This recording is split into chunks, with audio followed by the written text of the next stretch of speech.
Hey friends, welcome to Gardening with Creekside. Today we are at the chicken coop and we are going to be planting some really fun, different shrubs and tree up here at the new gardens. If you saw the video that we did with Jim Putnam just the other day, you will know that we were talking about some great southern living plants that give us beautiful chartreuse color in the garden, even here in the south. So Jim and I talked about that, different kind of growing conditions, how to take care of them, so forth and so on. So that is what we're going to do today, is we're going to go ahead and get some of these babies in the ground. Super, super excited about it.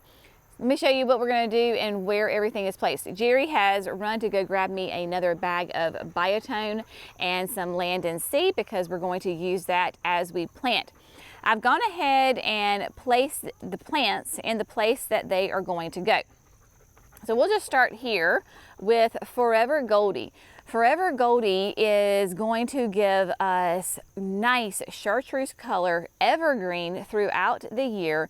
And you will notice that I essentially placed it directly behind this perennial hibiscus because I am going to see this gorgeous tree from the kitchen while I'm sitting there washing dishes, and I am really excited. So Forever Goldy is an arborvitae, full sun, so minimum of that 6 hours or so, 6 to 8 hours, all the way up to 12 hours. It is going to be 10 to 12 tall, but only 3 to 3.5 feet wide.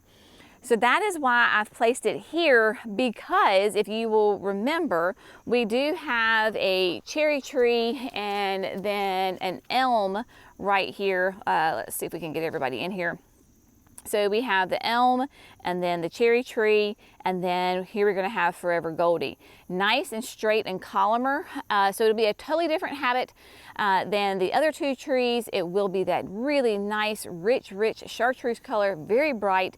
It will pop against the hibiscus in the 3 seasons of the year, and then this guy will be right here. So you will also notice that yes, we have the bobcat with the auger on it. I certainly could go ahead and grab my power planter auger and get these guys in the ground, but I always say work smarter, not harder, and we have this equipment and we are very dry right here. We have not had a good, solid, decent rain in weeks and weeks and weeks. And I know a lot of part of the country, you have had an extremely dry, hot summer, and typically our falls are more damp, wet. We get consistent rain. We have not gotten it. Even when hurricanes have come through, tropical storms, they have gone in a different direction and they have not hit our part. So this is very compacted clay soil, and I would just work myself to death. So we're going to use the bobcat and the auger. I have Jerry and the equipment. We're going to use it. So Forever Goldy is going to go there, and then we have the 3 Touch of Gold hollies. These little guys are only going to be 2 feet tall, but like 4 feet wide. And I have 3 of them. And so you can see that I have placed them in a little bit of a triangle. And I did that again because I'm going to have it accent off of my smoke bush. Now this smoke bush went in this season, and she's a little bit on the struggle bus this year, but that's all right. She is putting out new growth. I know that she will just flourish later on. This year we're just keeping her alive, but it'll be a really fun color against that for those touch of golds right here, those 3, and then we've got a nice dark sprinter boxwood right there. So these evergreen hollies next to the sprinter boxwood year round, and then the smoke bush for 3 seasons of the year will be really, really fun. So the touch of golds are that soft touch, like a soft touch holly type, what I call, I don't know if it's technically, but it's soft. Like it does not, it's not pokey, it's not gonna stab you, it's very easy to do. So this is a new into the Southern Living Plant Collection. Full to part sun. You're going to want the full sun so that you get that beautiful color, 2 feet tall, 4 feet wide, hardy in zones 6 to 9. So that is super fun that we're going to add this in here because I need some more evergreen and I need chartreuse. So that is what we're going to do. Now back here, we have 2 more Southern Living plants that we're going to add. One is Little Miss Figgy. And Little Miss Figgy is a more on the dwarf side. Still can get kind of big, but it's more on the dwarf side for a fig tree. And Little Miss Figgy is going to be 4 to 6 feet tall, 3 to 4 wide. Hardy in zones 7 to 10, and you can see that it has got fruit all over it. 2-gallon container, and I think this is really going to be fun to have here because I have an older fig tree that was a cutting from my grandmother's fig tree, and she gets massive, produces tons of delicious figs.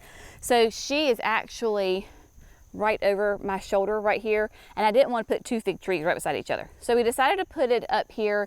Now currently it is in the morning, and this is wintertime sun, so it is in the shade right now. So you may go, well Jenny, it says it needs full sun.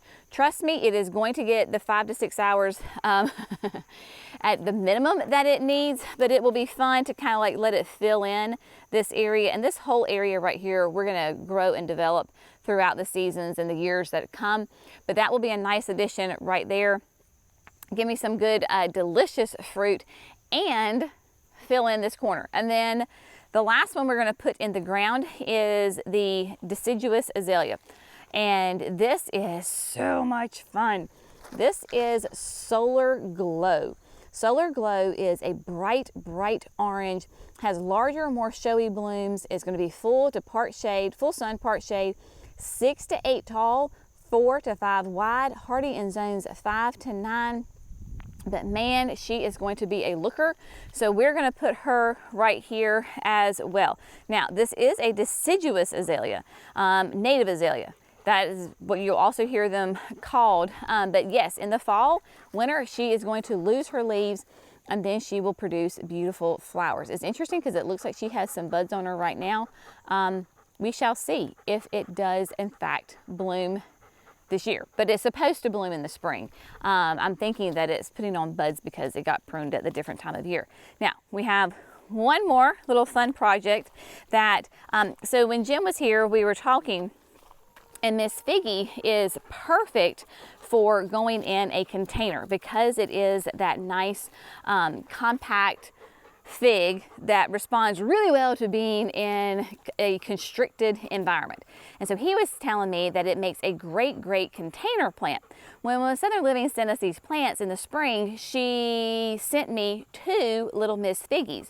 So we're going to put one in the ground, and then we're going to put one in a pot. So we're going to kind of compare and contrast over the coming years to see how they perform, how they grow, just kind of have fun with it. Also, the beautiful thing about putting plants in containers, these shrubs, trees, whatever you want to put in your container, you can move them.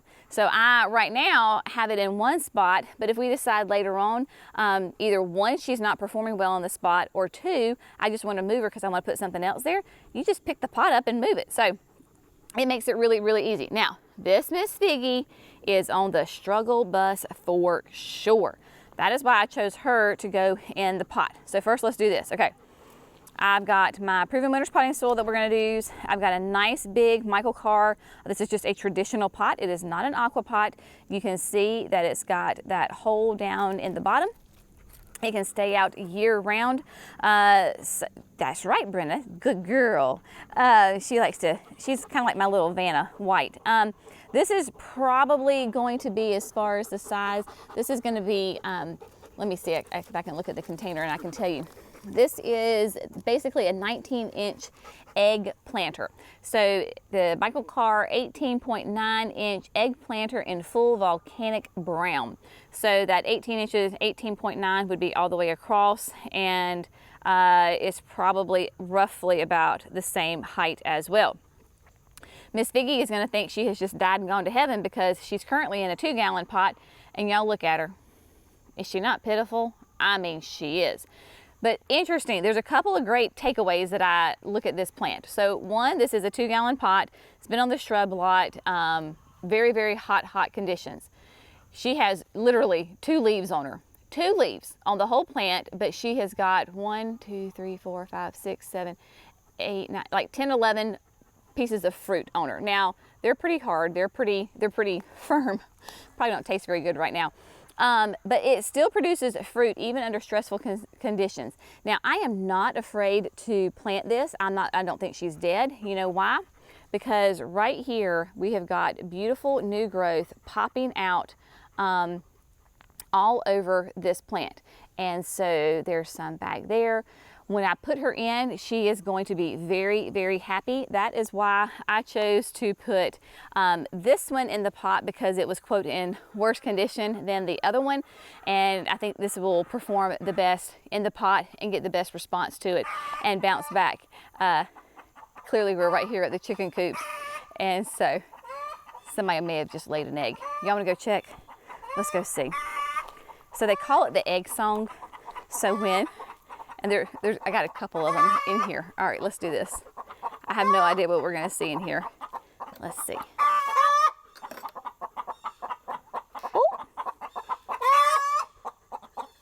So we got a girl. Hi, sugar. So she's in there, and we've got some eggs right there. Oh, we got eggs.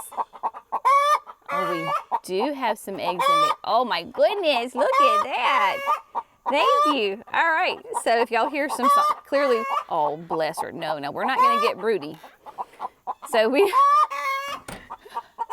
clearly my child did not collect eggs this morning, so needs to get up here and do that. So yeah, we just got this lovely song. So what we're gonna do is we've got biotone and land and sea. We're gonna dig all the holes with the bobcat. So we're just gonna kind of set the cameras up, and we're just gonna go for it over here.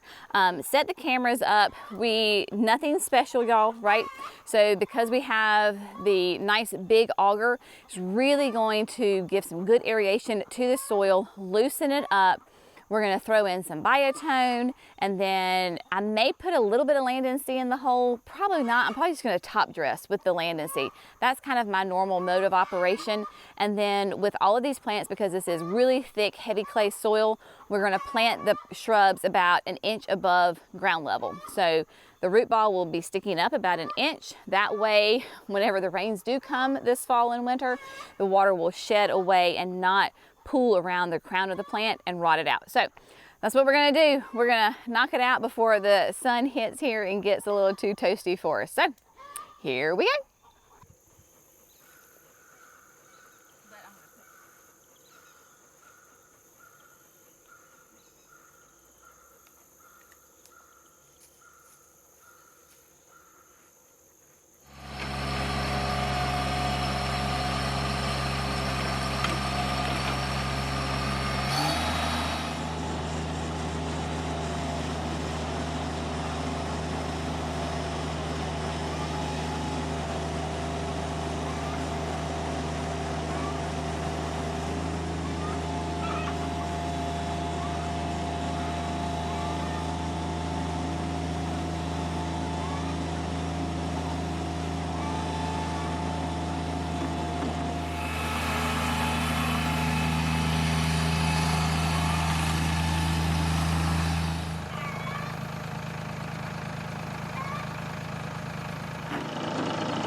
All right, my friends, so we've got all the shrubs in the ground, lickety split, and we'll take you back through that and show you in just a minute. But I wanted to kind of walk you through how to plant a shrub in a container, because I think this is really, really important. First, I always say, get the biggest container that your space will allow. We've talked about that Little Miss Figgy is in a 2-gallon. This is going in, this is probably somewhere in, it's not quite a 15-gallon, I would say, probably a little bit less. She's gonna have tons of room to grow, and she does really well in a container. You're gonna start with a beautiful container that has a drain hole. Must have a drain hole, my friends, do it. Then, do not put anything else in the bottom of the container. Don't put pine cones, don't put water plastic bottles, don't put packing peanuts, don't put anything in there. You want nothing but delicious, yummy soil and compost in this container so that your shrub will just absolutely thrive in here. Trick of mine that I learned a little while ago, a couple years ago, take a high quality compost, Land and Sea. Really is the only compost that I love. Right, so we use this all the time. We'll talk about when we look at the other shrubs how I use that when we're planting in the ground. But in a container, I like to put about a third of the bottom of the container, nothing but compost. So this bag, it is not a full bag. We only have about like right here. So I'm going to dump the whole bag in here. Now, what this does is it allows, when Little Miss Figgy gets her roots and she's growing and she's happy, when she hits these roots down, I mean the compost, the roots hit the compost down here, that's a whole nother layer of nutrition for her, and she is just going to love it. It also helps retain a little bit more water. This is not on irrigation. I'm not putting it on drip. The only way it's going to get watered is if I water it or the good Lord waters it. So that helps retain moisture as well. Next, do a really great high quality potting soil, whether it is Proven Winners, it's a Spoma, it is maybe a local company that you really love their potting soil, use that. If you buy a bag of potting soil for $2 at the local, I don't know, hardware store, big box store, y'all, $2 of a big bag of potting soil is not going to be good. Don't do it. I promise. You're going to regret it. You're going to spend more money later on fixing your plant than if you had just bought a beautiful bag of potting soil. Now, is it going to use a lot of potting soil? Yes, it is. In fact, I'm just going to go ahead and dump this whole bag in there, and we're going to make it work. Because, think about it. Little Miss Figgy can literally live in here for years, right? She can be in here for a very, very long time. So, I'm a huge coffee drinker, and I do enjoy a nice, gourmet coffee. I could get probably a couple of coffees for the price of this one bag of soil. That coffee is only going to last me, put all 3 cups together, 3 hours total? This is going to last me for 3 years. So just think of it in those perspectives, right? And then we're going to take our Biotone starter fertilizer, because this is a shrub, because she is showing a little wear and tear. I'm going to go ahead and put that in the container as well. I'm just going to zhuzh it all around. I'm going to make a little well in here for Miss Figgy to go. She really is like a little Charlie Brown of a fig tree, right? She's not even a Christmas tree. She's a fig tree. Really is not root bound. So what I can do is just simply on the sides, take my hori, and I'm going to break up some of those roots on the side. Not a big deal on the bottom, it was more on the sides. You don't want the roots circling completely. You need them to start to go out. So that is why we take the hori and encourage them to start to go out instead of continuing to circle the plant. So we do that. Try to get her as much in the center as you possibly can, so that way she'll be in there. And I'm going to do her just a little bit deeper, because this is not on irrigation. So when I come here with the hose, I like to kind of flood the pot with water. So I have some room up here without water overflowing the sides. So I'm going to go actually just a little bit deeper, so that overall Not that I'm going to put a ton of soil on top of the root system. I'm not. It's just that I want it to sit a little bit lower in the pot so I can really get in there and fill it up. Now, I'm minus 1 bag of compost, so I'm going to stop for just 1 second, go grab a bag of compost, and then we're going to finish this up.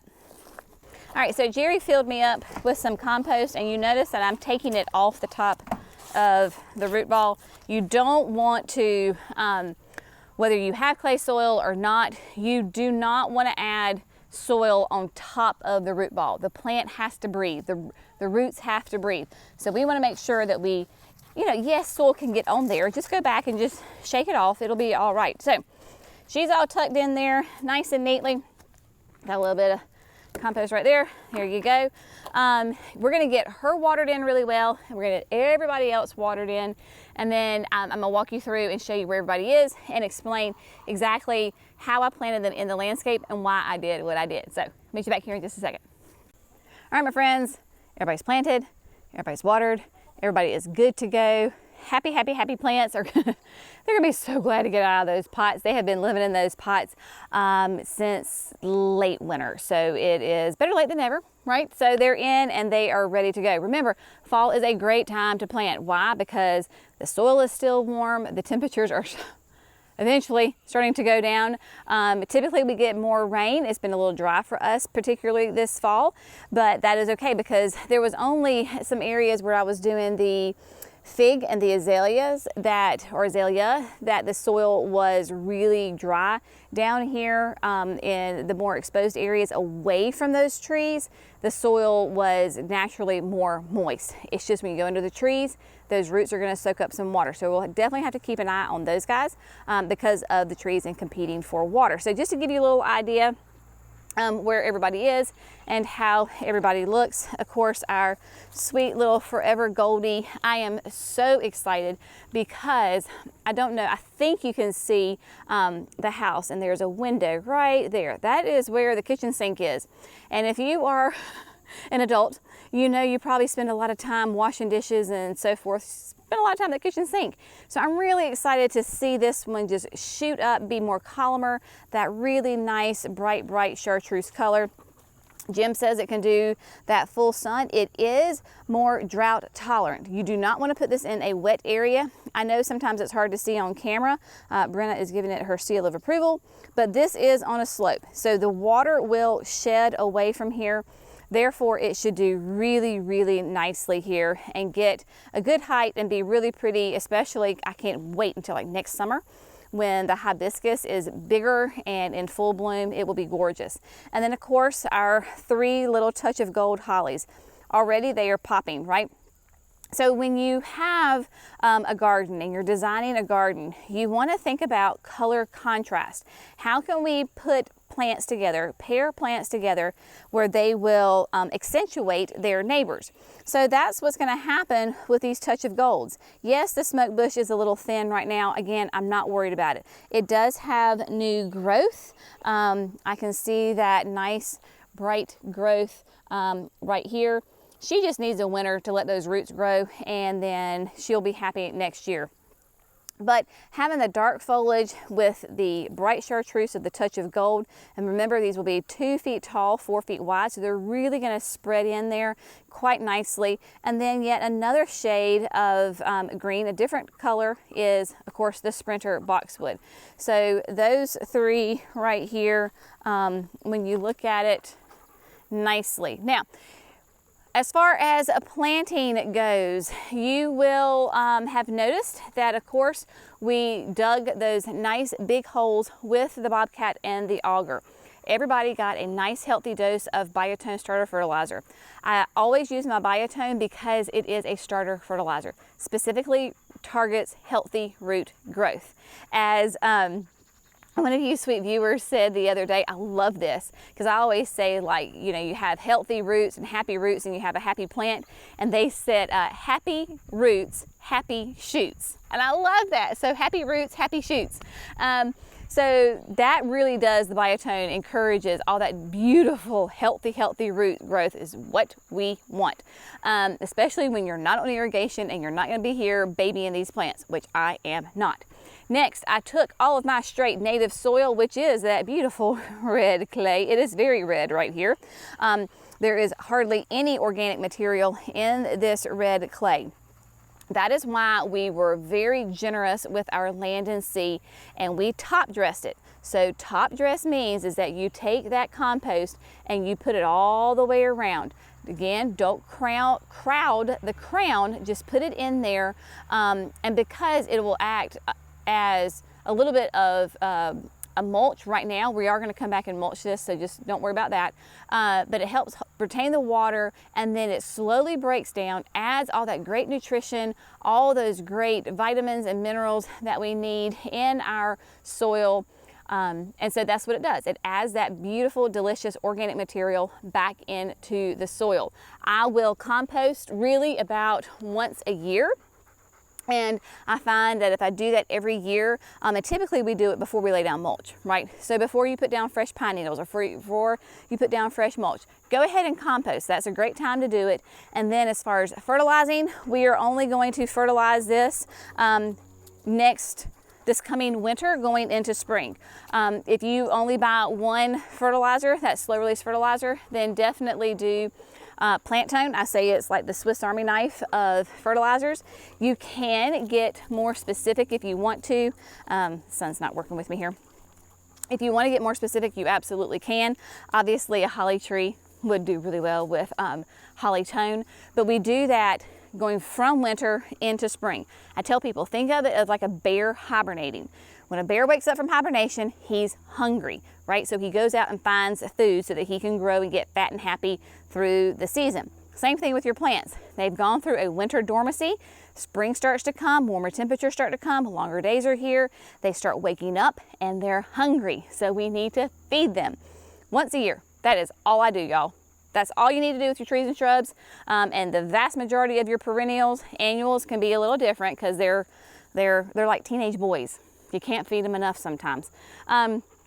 Little Miss Figgy. Now, Little Miss Figgy in the ground is kind of disappearing right now, and that's okay. That just means that I'm going to come in, one, she's going to get bigger, but two, I need to start thinking about what are some plants that I can plant back here that are going to highlight and accentuate Miss Figgy, right?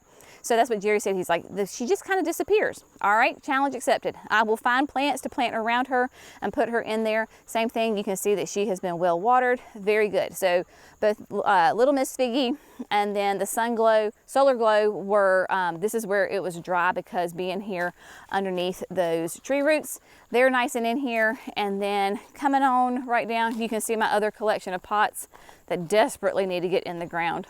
Oh y'all, the struggle is real. So here is Little Miss Figgy in the pot. So there you go. We just were there and pretty simple on that one. And yeah, that's it for today. So today's project is complete. Now we get to move on to some other things.